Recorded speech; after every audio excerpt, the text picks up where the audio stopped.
ചമയങ്ങളില്ലാതെ, ചായമില്ലാതെ, മായമില്ലാതെ. Haiza. Pulinthanam saint John's ബസ്ഫാഗെ പള്ളിയിൽ കോടതി വിധി നടപ്പാക്കാനുള്ള പോലീസ് ശ്രമം 8ാം തവണയും പരാജയപ്പെട്ടു. ഗേറ്റ് പൊളിച്ച് അകത്ത് കയറാൻ ശ്രമിച്ചുവെങ്കിലും വിശ്വാസികളുടെ ശക്തമായ പ്രതിഷേധത്തെ തുടർന്ന് പോലീസ് പിൻവാങ്ങുകയായിരുന്നു. മലങ്കര സഭാ പള്ളിത്തർക്കം നിലനിൽക്കുന്ന കോതമംഗലം പുളിന്താനം സെന്റ് ജോൺസ് ബസ്ഫാഗെ പള്ളിയിൽ കോടതി വിധി നടപ്പാക്കാനുള്ള പോലീസ് ശ്രമം പരാജയപ്പെട്ടു. ഗേറ്റ് പൊളിച്ച് അകത്തു കയറാൻ പോലീസ് ശ്രമിച്ചെങ്കിലും യാക്കോബായ സഭാ വിശ്വാസികളുടെ പ്രതിഷേധം ശക്തമായിരുന്നു. ഇത് 8ാം തവണയാണ് വിധി നടപ്പിലാക്കാൻ പോലീസ് ശ്രമിക്കുന്നത്. ഇത് നിലവിലുള്ള സാഹചര്യത്തിൽ സാധ്യമല്ല. നിങ്ങളോട് മലിനമല്ല, ഞങ്ങൾക്ക് വേറെ പോകാൻ വഴിയില്ല.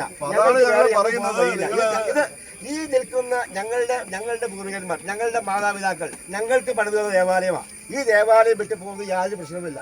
അല്ലെങ്കിൽ കാര്യം ചെയ്യുക, സാറിന് എക്സിക്യൂട്ടീവ് അധികാരം ഉണ്ടെങ്കിൽ നിങ്ങൾ ഞങ്ങളെ വെടിവെച്ച് കൊല്ലുക, നിങ്ങളുടെ അധികാരം നടപ്പിലാക്കുക.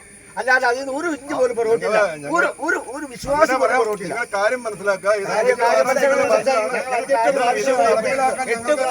ഞങ്ങൾ ഈ രാജ്യത്ത് ജീവിക്കുന്നവരാണ്. 8 പ്രാവശ്യമായി വെല്ലുവിളിക്കുന്നത്. ഞങ്ങൾ നിയമത്തെ വെല്ലുവിളിക്കുന്നില്ല. ഞങ്ങൾ എങ്ങോട്ട് പോകണം ആ വഴി നിങ്ങൾ പറഞ്ഞാട്ടെ. പ്രതിഷേധത്തിനിടെ 3 വിശ്വാസികൾ തളർന്നു വീണു. ഇവരെ ആശുപത്രിയിലേക്ക് മാറ്റി. വിധി നടപ്പാക്കാനുള്ള ശ്രമത്തിൽ നിന്ന് പൂർണ്ണമായി പിന്മാറിയിട്ടില്ലെന്ന് പോലീസ് അറിയിച്ചു. ഇന്നലെ